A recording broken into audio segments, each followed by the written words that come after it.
December 24th, 2023. The Pennsylvania sleet bites at the windshield, sealing the world in gray ice.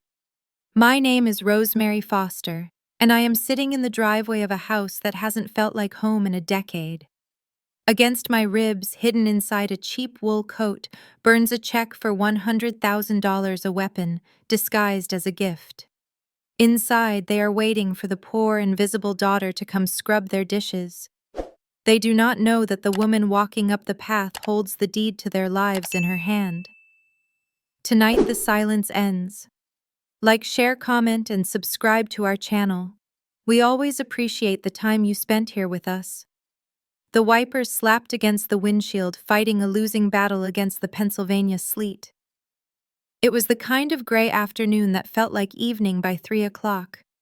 The heater in my sedan hummed, pushing dry, stale air against my cold feet, but the chill sat deeper than my skin. I gripped the wheel at 10 and 2, watching the mile markers count down the distance to the house where I grew up.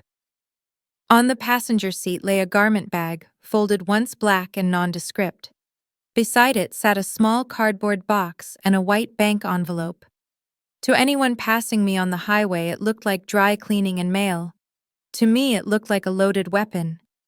I am not the person my parents think is coming to dinner. To Gary and Linda Foster, I am Rosemary the drifter. The one who didn't go to grad school. The one who moved to the city to find herself and never came back with a husband or a title they could understand. They think I scrape by on freelance data entry and hope. They treat me accordingly, with a pity that tastes a lot like disappointment. The truth is duller and more profitable. I own a company called Supply Sync. We don't make anything you can hold. We make the software that tracks cold chain logistics for regional grocery distributors. When a pallet of frozen beef moves from a warehouse in Ohio to a supermarket in Pittsburgh, my code ensures it doesn't rot. It is unglamorous work. It involves server maintenance, angry phone calls at 2 in the morning, and insurance premiums that cost more than my father made in a year. I started it 5 years ago in a studio apartment that smelled like mildew. I ate rice and beans for 18 months. I didn't take a salary for 2 years. I reinvested every dollar into security protocols and sales reps. Now we have 40 employees and contracts that anchor the supply chains of 3 states. My net worth isn't in the billions, but it's enough that I don't look at price tags in the grocery store. It's enough that I bought my own house cash 3 towns over under an LLC so they wouldn't see the deed transfer in the local paper. I didn't hide it to surprise them. Life isn't a reality show. I hid it because in the Foster house, information is currency. If they knew I had money, the dynamic would shift, but not in the way I wanted. I wouldn't be the daughter they were proud of. I would be the bank. Gary would have ideas for investments. Linda would need a new kitchen because her daughter could afford it. They would take the credit for my discipline rewriting history to say they always knew I was special, while simultaneously demanding I pay for the privilege of being their child. I learned young, if you have nothing, they ignore you. If you have something, they consume you. Today was a test. I wanted to see if there was any room at the table for me when my hands were empty. I glanced at the envelope again. Inside was a cashier's check for $112,000. It was the exact remaining balance on my parents' mortgage.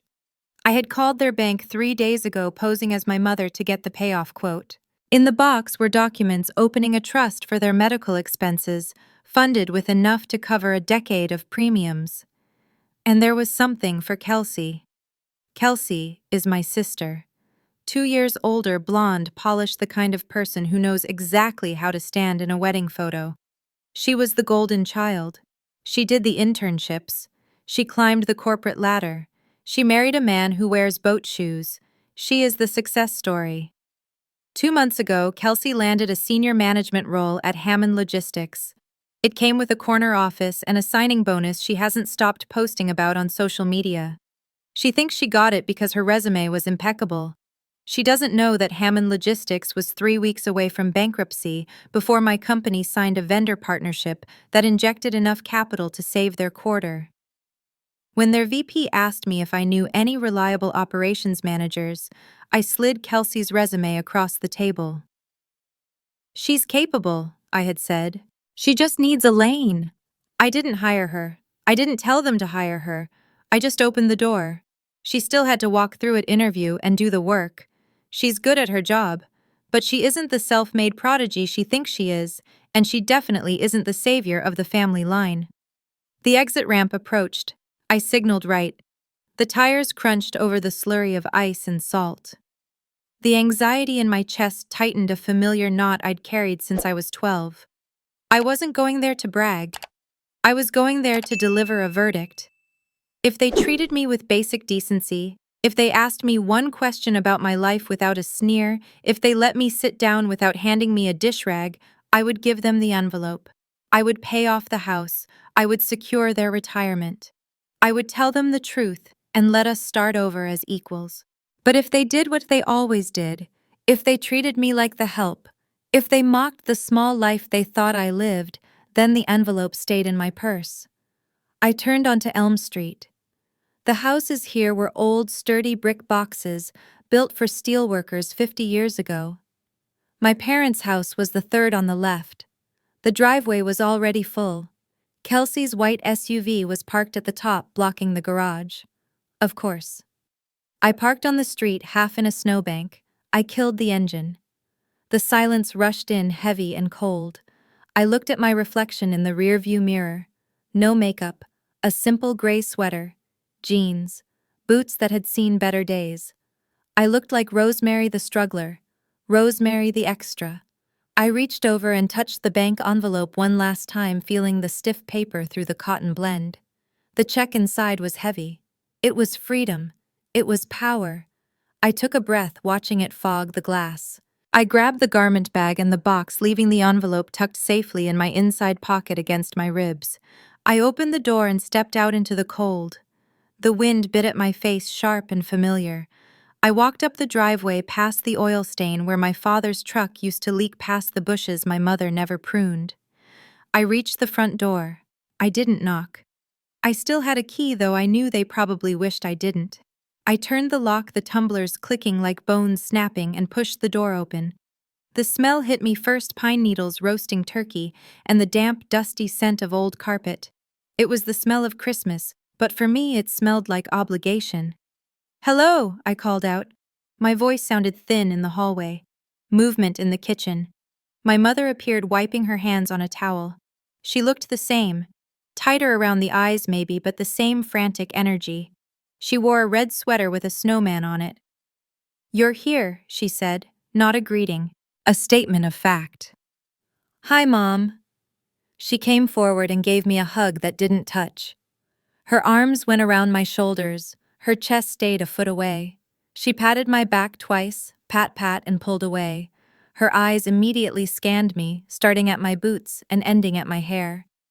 "You look tired, Rosemary," she said. "Are you eating enough? You look pale." "I'm fine, Mom, just working a lot." "Working," she said, the word dripping with skepticism. "Well, put your things in the hall. Don't track slush on the rug. Kelsey and Dave are in the living room. Gary is in the garage looking for the good chairs." She turned back to the kitchen without waiting for a response. "I need you to peel the potatoes. I'm behind schedule." I stood there for a second, the cold air from the open door still clinging to my back. It had been less than 30 seconds. "No, how was the drive? No, it's good to see you. Just an inspection and an order." I closed the door behind me.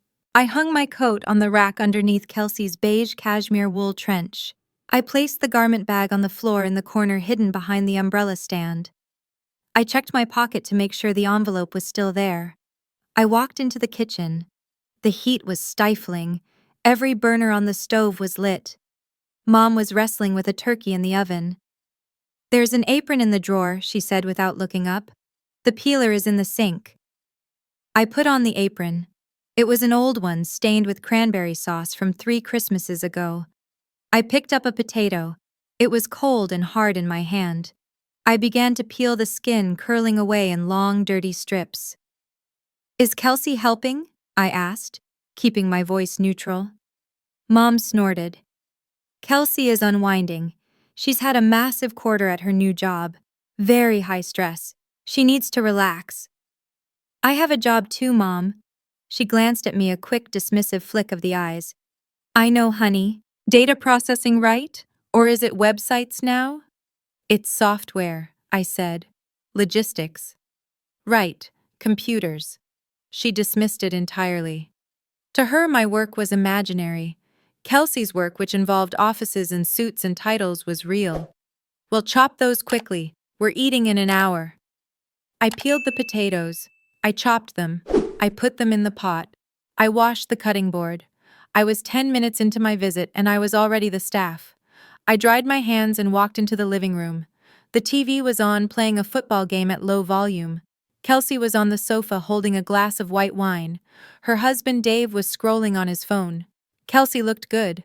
Her hair was highlighted to a perfect honey blonde, her skin glowed from expensive facials. She wore a cream-colored sweater that probably cost more than my first car. Rose, she said, not getting up. She waved her wine glass. You made it.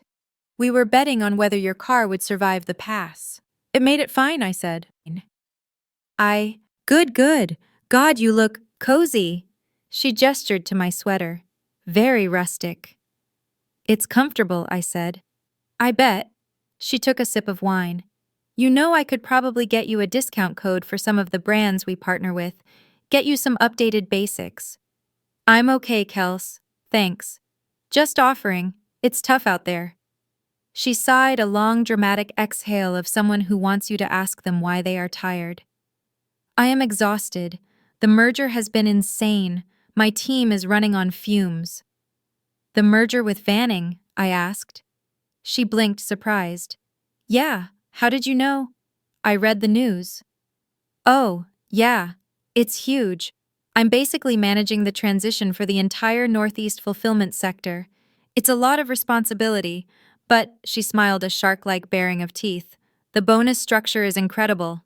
That's great, I said. It is. We're looking at houses in Fox Chapel. Fox Chapel was the wealthy suburb, the place where doctors and steel executives lived. That's ambitious, I said. Well, we can afford it now, she said. Finally. The back door opened and my father walked in carrying 2 folding chairs. He wore a flannel shirt tucked into jeans that were held up by a belt notched too tight. He looked older, his face ruddier. There she is, he said. He set the chairs down and wiped his hands on his pants. The traveler returns. Hi, Dad. He looked at me. He didn't hug me. He nodded. Car running okay? Sounded like the muffler was going last time you were here. It's fine, Dad. I got it fixed. Fixed it yourself or paid someone? I paid someone. He shook his head. Waste of money. I could have done it for parts. I live 3 hours away, Dad. Excuses. He grinned, but there was no warmth in it. It was the old dynamic. I was incompetent with money, incompetent with life. He turned to Kelsey. Kel, honey, you need a refill. I'm good, Dad. Dave, beer. Sure, Gary. He walked past me to the kitchen. Rose, give your mother a hand with the gravy. Don't just stand there. I stood still for a moment. The heat of the room pressed against my skin. In my pocket, the check felt heavy, a physical weight against my ribs. I had the power to pay off his house. I had the power to change their lives. And he couldn't even offer me a drink. Sure, Dad, I said softly. I turned and walked back into the kitchen. I picked up the whisk. I stirred the gravy. I watched the brown liquid swirl in the pan round and round, going nowhere. The test had begun, and so far they were failing. The kitchen was a machine, and I was the gear that kept it turning. While the television murmured in the other room, punctuated by bursts of laughter and the clinking of glass, I moved between the oven and the sink. I drained the potatoes, the steam rising in a scalding cloud that coated my face. I mashed them by hand, adding the butter, the cream, the salt, exactly the way my mother liked them, smooth, heavy, rich. She stood at the counter arranging deviled eggs on a platter with surgical precision, correcting my work without looking at me. More salt, Rosemary. They were bland last year. I added salt, Mom. Add more. And check the rolls, do not burn the bottoms. The doorbell rang. The noise cut through the humidity of the kitchen. That's Martha, Mom said, wiping her hands. Get the door, would you? My hands are greasy. I wiped my own hands, which were covered in starch and butter, and walked down the hallway. I opened the door to Aunt Martha and Uncle Bill. They brought a gust of cold air and a store-bought pie. Rosemary, Martha said, her voice pitching up an octave. She hugged me, a press of synthetic wool and perfume.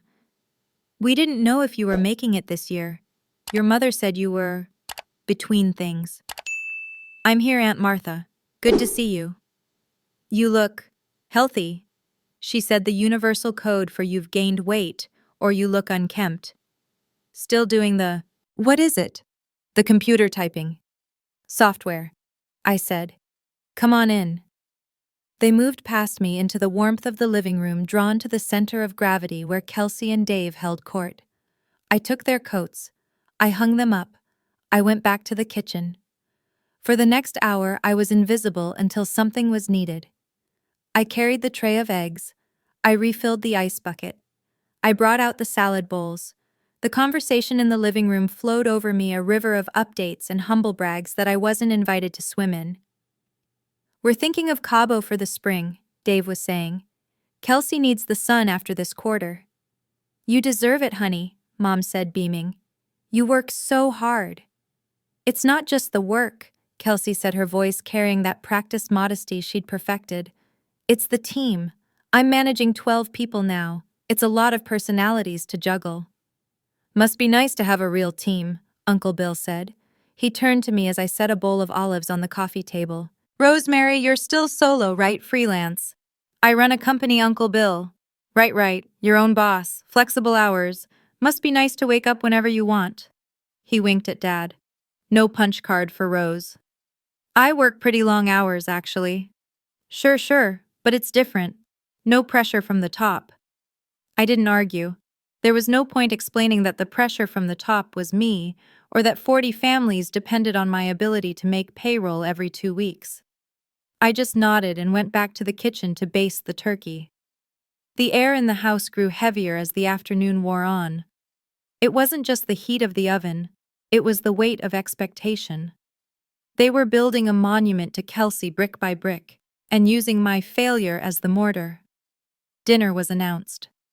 We moved to the dining room. The good china was out, the plates with the gold rims that we were never allowed to touch as children. I carried the turkey in the platter heavy enough to strain my wrists. I set it down in front of Dad. Looks edible, he said. A joke. Everyone laughed. I went back for the potatoes, then the stuffing, then the gravy. When I finally sat down, my chair was the folding one brought in from the garage. It wobbled slightly on the carpet. Dad stood up, tapping a knife against his wine glass. The room quieted. I want to say a few words, he began. He looked around the table, his gaze lingering on everyone before settling on Kelsey. We are blessed this year. It's been a hard year for some, but a banner year for this family. We are so proud of Kelsey. Not just for the new job, but for the woman she's become, Director of Operations. He rolled the title around his mouth like a fine vintage. It's a serious job, a grown-up job. Hear, Uncle Bill said. To Kelsey, Dad said. Our success story. To Kelsey, the table echoed. I raised my glass and drank water. Kelsey flushed, pleased. Thanks, Dad. It's been wild. Honestly, the company was in a weird place before I started. They had this massive cash flow issue in the logistics arm, but we just signed this huge partnership that turned everything around. It's exciting to be part of the solution. I paused, my fork halfway to my mouth. Which partnership? I asked. My voice was quiet, but it cut through the murmuring. Kelsey looked at me, surprised I was speaking about business. Oh, you wouldn't know them. It's a tech vendor, Supply Sync. They handle the cold chain integration. We're overhauling the entire frozen distribution network. I looked down at my plate. Supply Sync, my company, the contract I had signed 3 weeks ago. The contract I had personally authorized because I saw Hammond Logistics was failing and knew they were a legacy employer in the region. I had saved her company. I had created the budget that paid her salary. Sounds complex, I said. It is, Kelsey said, dismissing me. It's very high level. But the point is, they needed someone to manage the expansion, and the VP Mark Solano said I was the only one he trusted with the portfolio. Mark Solano, my old mentor. The man who called me twice a week for advice. The man who had asked me specifically if I knew anyone who could handle the grunt work so he could focus on strategy. Mark is a good guy, I said. You know Mark? Kelsey laughed a sharp, incredulous sound. Rosemark is the vice president. How would you know him? I met him once. I lied. In the city.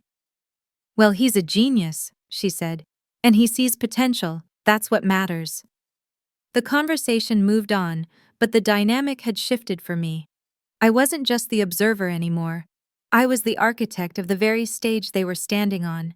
They were dancing on a floor I had built, telling me I didn't understand carpentry.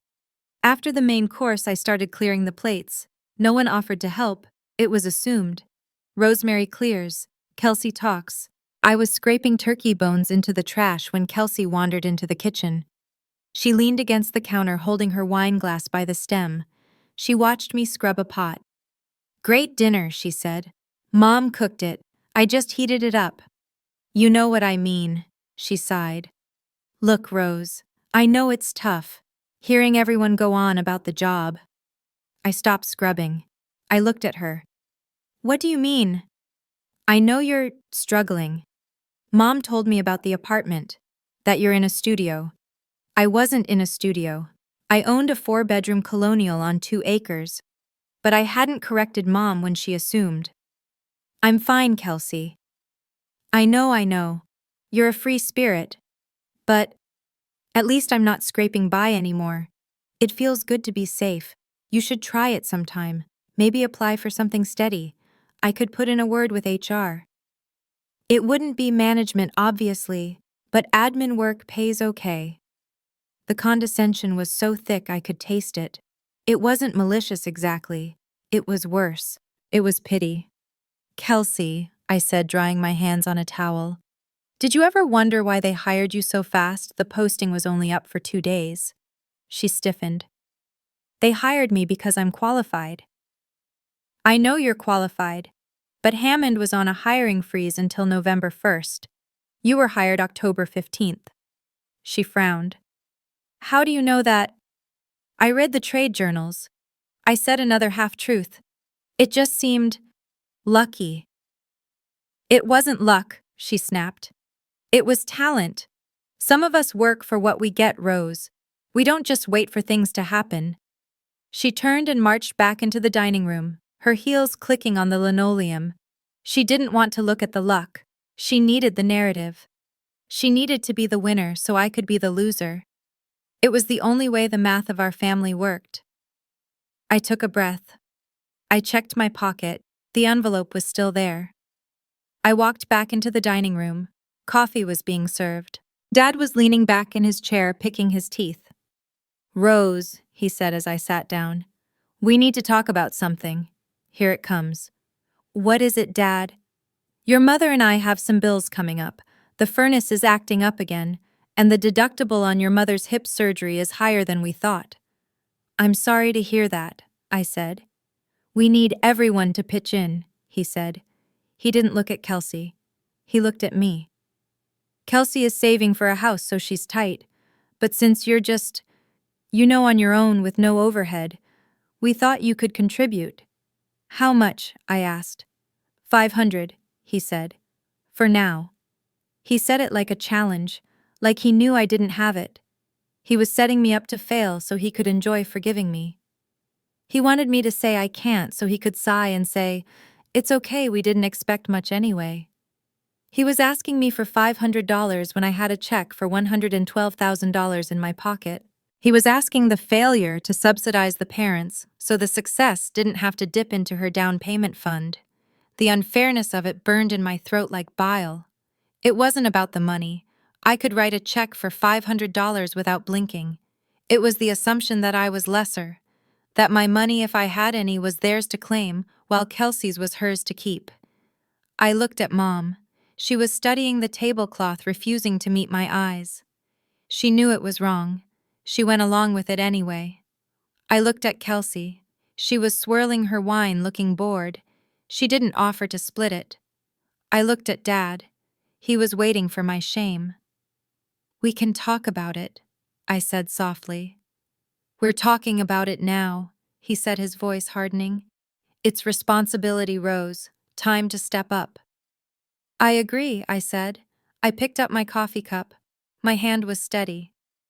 "We can settle it after dinner." "Rose, after dinner, Dad?" I didn't raise my voice. I didn't look away. For the first time all day, I let a tiny fraction of the CEO show through the daughter. He blinked, unsettled. He wasn't used to resistance. He wasn't used to me holding the line. "Fine," he grunted. "After dinner." He didn't know it, but he had just set the timer on his own demolition. The candles had burned down to nubs, pooling wax onto the lace tablecloth my grandmother had stitched by hand. The remains of the pumpkin pie sat on the sideboard, half-eaten. We were in that post-meal lull where families are supposed to feel close, but we just felt full. The air in the dining room was stale, recycled through vents that hadn't been cleaned in years. Dad leaned back, picking up his coffee cup. He looked at me over the rim. The conversation about the $500 still hung in the air, unfinished, a debt he had already decided I owed him. "Well," he said, setting the cup down with a clatter, "at least the food was good. Your mother outdid herself." He paused, a smile pulling at the corner of his mouth. "Maybe next year, Rose, you'll bring a boyfriend. Or a paycheck. Something to put on the table besides your elbows." It was a recycled joke. He had said it 3 years in a row.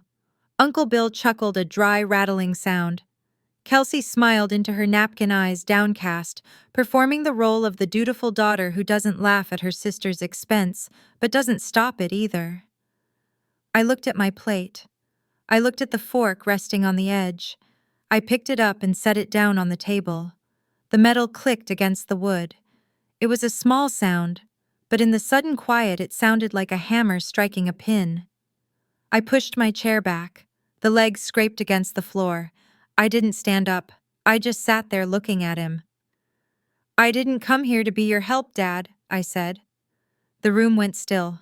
Mom froze the coffee pot hovering over Aunt Martha's cup. "Excuse me," Dad said. He wasn't angry yet. He was amused. "I didn't come here to peel potatoes and serve your friends while you make jokes about my life," I said. My voice was low. I wasn't yelling. "I came to see if you could treat me decent when you thought I was small." "Don't be dramatic, Rosemary," Mom snapped, pouring the coffee too fast. "It was a joke. You've always been too sensitive." "It wasn't a joke," I said. "It was a test." I reached into my sweater pocket. I pulled out the white bank envelope. I set it on the table right next to the gravy boat. It sat there stark and white against the holiday colors. "You asked for $500, I said. "You think I can't afford it. You think I drift from gig to gig." "We know you try, honey," Mom said, her voice dripping with that poisonous pity. "We aren't judging." "I own Supply Sync," I said. Kelsey's head snapped up. "What?" "The company," I said, turning to her. "The vendor partner. The one that integrated your cold chain. The one that saved your quarter. I didn't just meet Mark Solano. I hired him. I built the code base. I own 80% of the equity." "That's..." Kelsey laughed, a nervous, high-pitched sound. "That's not possible. Supply Sync is a major firm. They have a headquarters in King of Prussia." "Building 4, Suite 200, I said. "We have 42 full-time employees. We process $12 million in transactions a month. My name is on the incorporation papers. You can look it up on the state registry right now." Silence. Absolute, suffocating silence. Dad looked at me, then at the envelope, then back at me. His face was losing its color, the ruddy flush replaced by a gray confusion. "You're the owner," he said. "Yes." I turned back to Kelsey. The expansion contract, I signed it on my desk 3 weeks ago. The reason Hammond Logistics could afford to hire a new director of operations is because I authorized a vendor credit that freed up your department's budget. I looked her in the eye. You earned the job, Kelsey. You're good at what you do, but you didn't get discovered by magic. You got the job because I kept the doors open. Kelsey's face crumbled. The mask of the golden child, the self-made success, slipped. She looked at Dave, then at me. She looked sick. She realized that every time she had bragged about the merger, she had been bragging to the person who made it happen. I reached for the envelope. I opened the flap. I pulled out 3 checks. I slid the first one toward Dad. This is a cashier's check for $112,430, I said. It pays off the mortgage, every cent. Dad stared at the paper. His hands were shaking. He didn't touch it. I slid the second document toward Mom. This is a trust document. It's funded with $50,000 for medical expenses and retirement gaps. So you don't have to worry about the hip surgery. I slid the third check toward Kelsey. And this was for you. $25,000 to clear your student loans so you could start your new life clean. The 3 pieces of paper lay on the table. They were more money than this room had ever seen at one time. They represented years of my life. Years of sleeping in an office chair, years of stress, years of building something real while they made jokes about my little computer thing. These were gifts, I said. Dad reached out. His fingers brushed the edge of the mortgage check. The greed was instantaneous, reflexive. He saw the number and his eyes widened. Rose, he breathed. My God, this is... But they aren't payment, I said. I put my hand down on top of the checks, pinning them to the table. I'm not paying you to stop insulting me, I said. And I'm not buying my way into this family. We never said. Mom started to cry. It was a wet, ugly sound. We never meant to insult you. We were just worried. We just wanted you to be settled. You wanted me to be small, I said. Because if I'm small, you feel big. If I'm the failure, you get to be the benevolent parents. If I'm the screw-up, Kelsey gets to be the star. That is not fair, Dad said. He was recovering now. The shock was fading, replaced by that familiar defensive anger. He looked at the check under my hand. We raised you. We put a roof over your head. If you have this kind of money, you owe it to this family to help out. You can't just dangle this in front of us. I don't owe you anything, I said. You can afford it, he shouted, slamming his hand on the table. The silverware jumped. You're sitting there with millions and you let me ask you for $500. You let me look like a fool. You made yourself look like a fool, I said. I gave you every chance to just be kind. I waited all day. I peeled the potatoes. I served the food. I waited for one person to ask me a single real question about my life. You didn't. You just wanted the labor. I picked up the checks. I folded them. I put them back in the envelope. No, Dad said, half rising from his chair. Rose, wait. Let's discuss this. There is nothing to discuss. You can't just take that back, Mom wailed. The house. We could finally be free. You are free, I said. You're free to keep treating me the way you always have, but you don't get paid for it anymore. I looked at Kelsey. She wasn't looking at the money. She was looking at me with a mix of fury and humiliation. You knew, she whispered. You let me sit here and brag about the merger. You let me look like an idiot. I let you take the credit, I said. I never would have said a word if you hadn't tried to fix me. If you hadn't offered to get me a job as a secretary in the division I saved. I stood up. I pushed the chair in. The sound was final. I'm leaving, I said.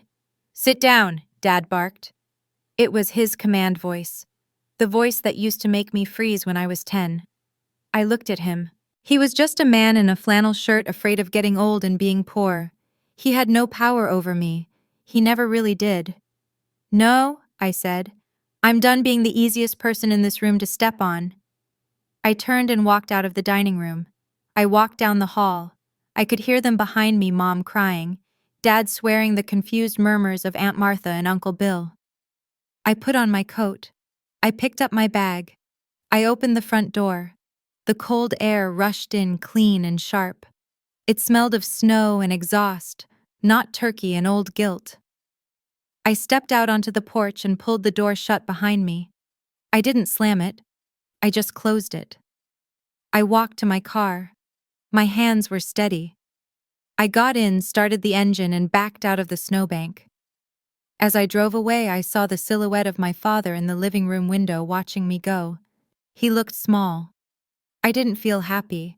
I didn't feel triumphant. I felt like I had just cut off a limb to save the body. It hurt, but the bleeding had finally stopped.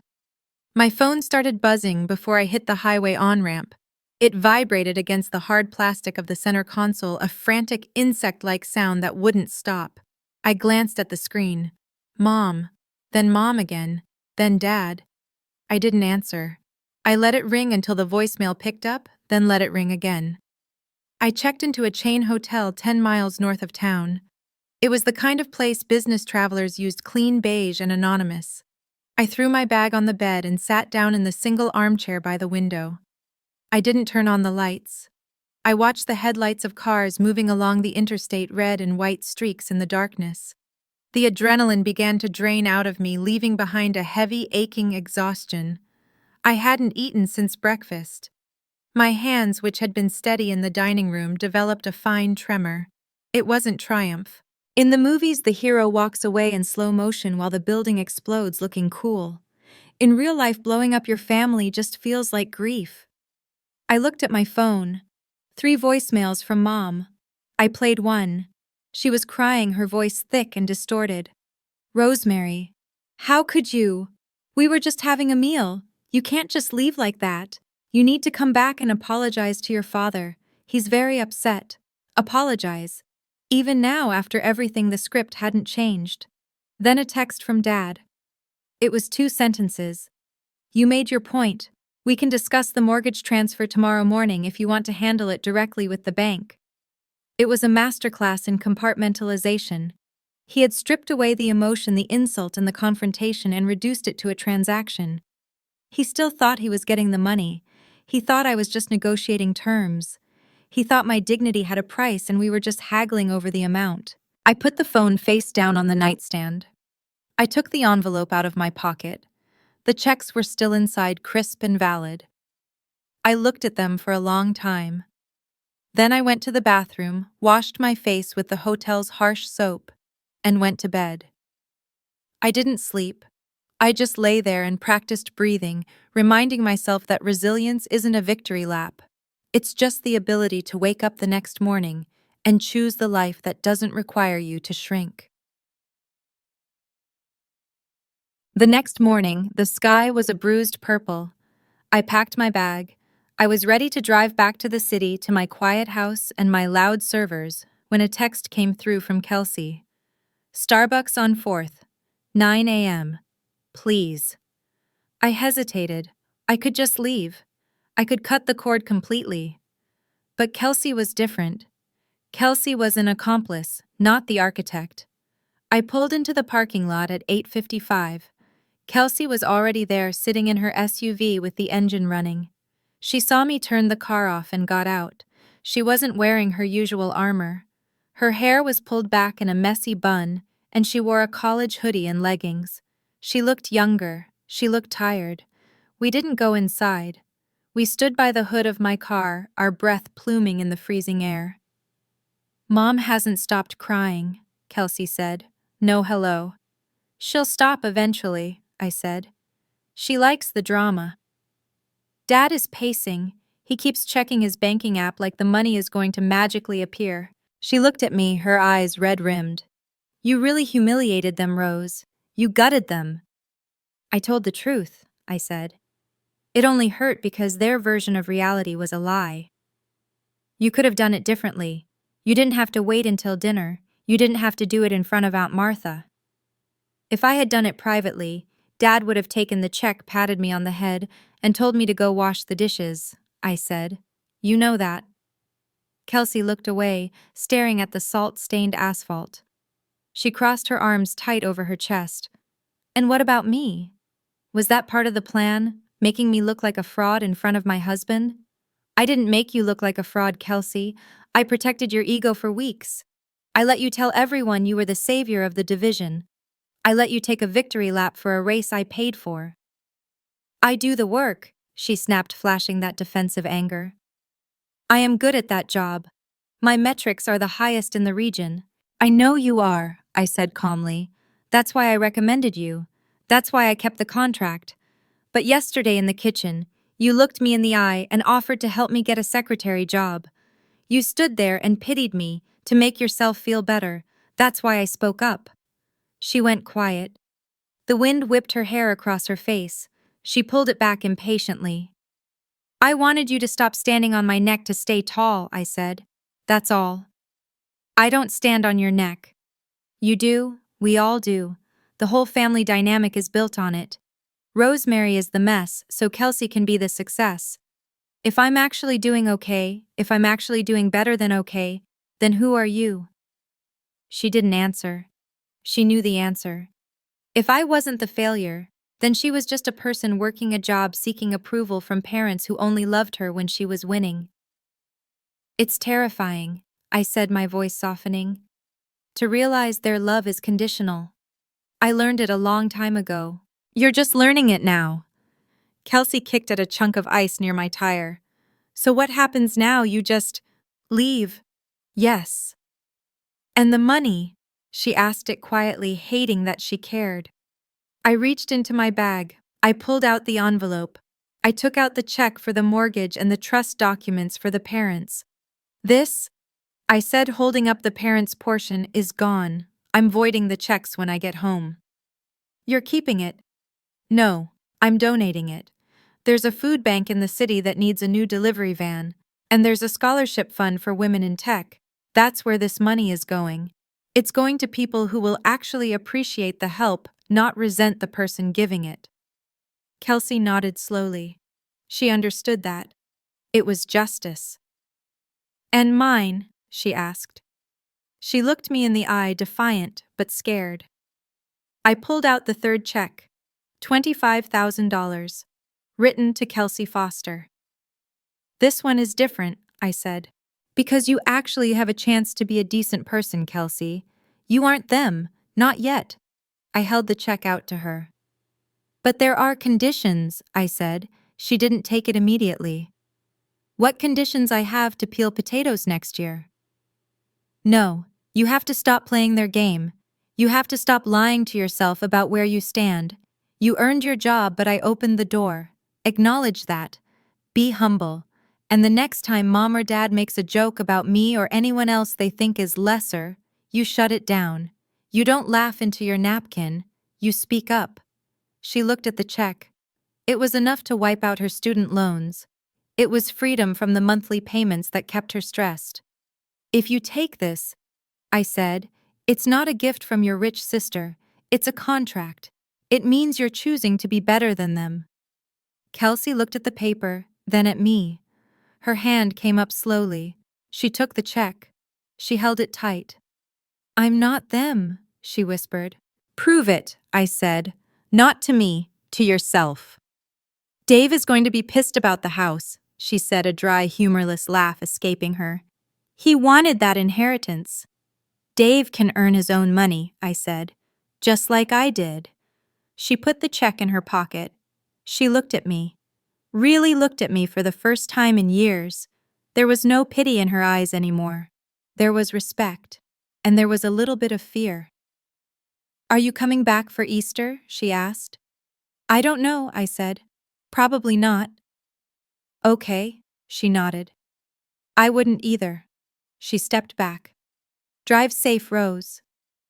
You too, Kelsey. She walked back to her car. She didn't look back. She got in, and I watched her sit there for a moment, head bowed, hands on the wheel. Then she started the car and drove out of the lot. I stood there in the cold for another minute. I took the other two checks, the ones for Gary and Linda, and ripped them in half. Then I ripped them again. I walked over to the trash can by the entrance of the coffee shop and dropped the confetti inside. It felt lighter than I expected. I got back in my car. I put the car in drive. I didn't look at the GPS. I knew the way home. It was the opposite direction of this place. I merged onto the highway, the tires humming against the pavement. My phone buzzed again. Another text from Dad. "We need to know what time to expect you at the bank." I reached over without taking my eyes off the road and held the power button down. The screen went black. The buzzing stopped. I drove toward the city, toward my servers, toward the life I had built with my own 2 hands. The silence in the car wasn't empty anymore. It was full of space. Space for me. Space to breathe. Space to finally truly be myself. Christmas Day didn't happen in a house that smelled of obligation and pine cleaner. It happened in the break room of the Warehouse District Food Bank 3 blocks from my office. I didn't wear a festive sweater. I wore a hairnet and plastic gloves. The money that was supposed to pay off Gary and Linda Foster's mortgage sat in the bank's account. I used a portion of it to buy a refrigerated delivery van for the shelter, replacing a rusted Econoline that had died in November. I spent the morning loading crates of oranges and frozen turkeys into the back. The director, a man named Elias with hands rougher than sandpaper, didn't give a speech. He didn't toast to my generosity. He just shook my hand, looked me in the eye, and said, "This feeds the neighborhood, Rose." That was enough. Later that evening, I hosted a dinner at my own house. I invited 3 of my developers who couldn't fly home to India and California, and 2 of the warehouse shift supervisors who didn't have anywhere else to go. I cooked. I made a roast not because I was ordered to, but because I wanted to feed them. We sat around my dining table, solid oak paid for with my own money, and we ate. The conversation wasn't a minefield. No one measured their worth against anyone else.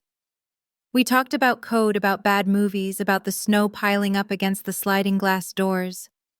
I poured wine for my employees, and they poured wine for me. It was a simple exchange of respect. I realized watching them laugh that I hadn't lost a family. I had just stopped auditioning for one that didn't want me and started building one that did. January came in gray and hard. The silence from my parents lasted 3 weeks. Then a letter arrived. It wasn't a text. It wasn't a voicemail. It was a handwritten envelope, the script shaky and familiar. I let it sit on my kitchen counter for 2 days before I opened it. It was from Mom. "Rosemary," it began. "Your father is still angry. He says he isn't, but he is. He's embarrassed." I read on. It wasn't a perfect apology. It was messy. She tried to justify things, tried to explain that they only pushed me because they worried I would fall behind. But in the second paragraph, the tone shifted. "I looked at the potato peeler in the sink after you left," she wrote. "I remembered how I handed it to you before you even took your coat off. I never asked you if you were tired. I just saw a pair of hands. I am sorry for that. I don't know if you'll come back, but please know I am proud of you. Not for the money, but for standing up." I folded the letter and put it in a drawer. It didn't fix the past. It didn't erase the years of being the extra child. But it was an acknowledgement. She had seen me, really seen me for a brief second. That was all I could ask for. Dad didn't write. He wouldn't. His pride was a structure too old and too rigid to bend without breaking. He would stew in his paid-for house, likely rewriting the narrative in his head until he was the victim of an ungrateful daughter who got lucky with computers. I made peace with that. I didn't need his validation to know I was good at what I did. I had the P&L statements for that. And then there was Kelsey. She didn't call for a month, but I watched her from a distance. I saw the change in small, quiet ways. Her social media, usually a barrage of curated success porn, #girlboss, #hustle, #blessed, went dark. In mid-February, I got an email from her. Attached was a PDF. It was a receipt from the loan servicer, paid in full. Underneath that, she had attached a screenshot of an internal email from Hammond Logistics. It was a commendation for a project she had led. She had highlighted a line where she thanked her team. The body of her email to me was short. I didn't tell them you helped me. But I told myself, I'm doing the work, Rose. I'm actually doing the work. Thank you for the clean slate. She hadn't bought a new car. She hadn't used the money for a vacation. She had bought her freedom just like I hoped she would. We weren't best friends. We probably never would be. The scar tissue was too thick for that. But we were no longer enemies.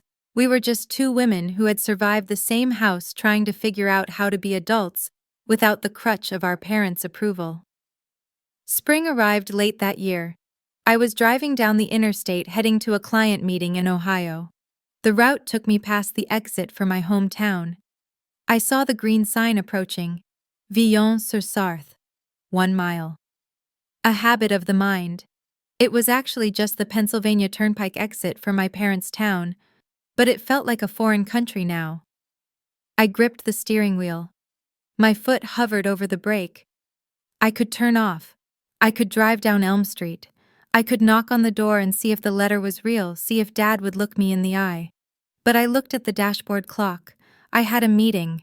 I had a company to run. I had a life that demanded my presence, not my submission. I didn't signal. I kept my foot steady on the gas. The green sign flashed past on the right, a blur of white text against a metal background, and then it was gone, receding into the rearview mirror until it was just a speck in the distance. I took a deep breath. The air in the car was cool and recycled, but it tasted sweet. I didn't feel lonely. I felt light. I adjusted the mirror, blocking out the road behind me, and focused on the miles of open pavement stretching out ahead. I was Rosemary Foster. I wasn't the help. I wasn't the invisible daughter. I was the driver, and for the first time in my life, I was the only one choosing the destination. And with the odometer marking the final distance, Rosemary Foster closed that painful chapter, choosing the open road of her own making over the tight confines of her past. If you found this story compelling, please consider subscribing to the channel for more tales of justice and reckoning. We read every single comment of your thoughts and would love to hear your take on what Rosemary Foster did. Thank you for listening. This has been a story from Revenge Radiance. We'll see you next time.